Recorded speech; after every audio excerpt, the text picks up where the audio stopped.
почнуваме заедно, сплотени да им ставаме крај на неспособноста, на криминалот, на распродажбата на Македонија и осиромашувањето на народот. Крај на предавствата кои ни ги прередуваа 7 години. И нема запирање, до последен ден нема застанување. Не чека работа и не чека Македонија. Наша Македонија која мораме да ја исправиме и да ја направиме горда земја.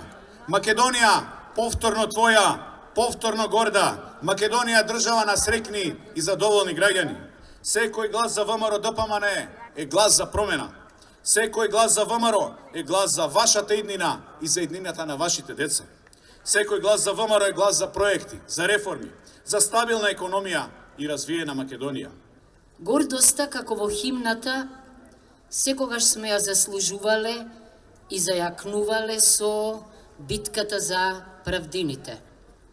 Така беше со Првата република, Крушевската република и со илинденците, така беше со партизаните и со Асном, така беше и во почетокот на 90-тите години, во 91-та година.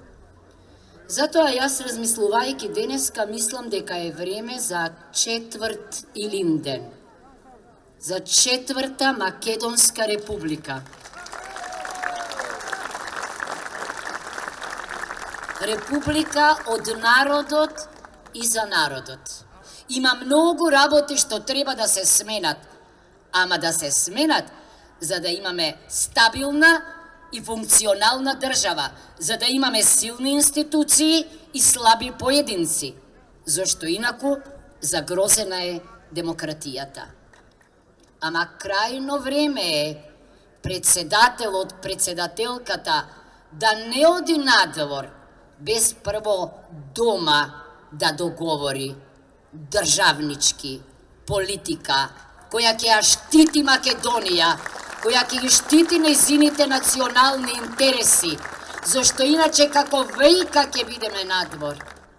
Еве јавно од Кочани да го прашам Пендаровски кого тој јавно го осуди за сторен криминал. Еве едно второ подпрашање, Стево. Дали, Стево, за тебе Али Ахмети и Артан Груби се криминалци?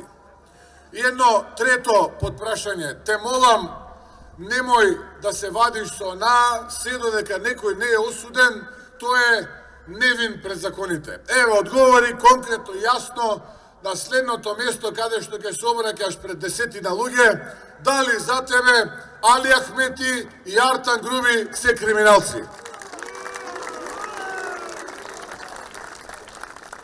Од едната страна го имате Стево, човекот кој што наутро има еден став, на пладне друг став, навечер се демантира и првиот и оној на пладне ставот не знае што збори, а во меѓувреме ви кажува дека Гоце Делчев е бугарин, дека ако не бил председател ќе се иселел.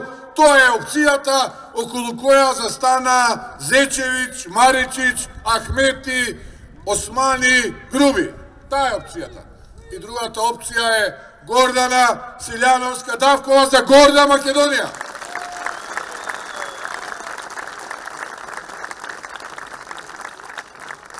Најпрвим, браќа и сестри, победа на 24 април, а потоа печат и заклучок, не само горда, туку и твоја Македонија. Гордана за председател, а ВМРО ДПМН и коалицијата Твоја Македонија ја формираат идната влада со 61 пратени.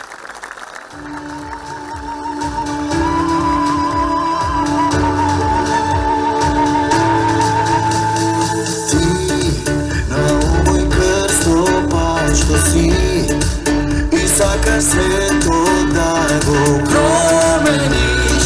Важно е, ти си клучот за се.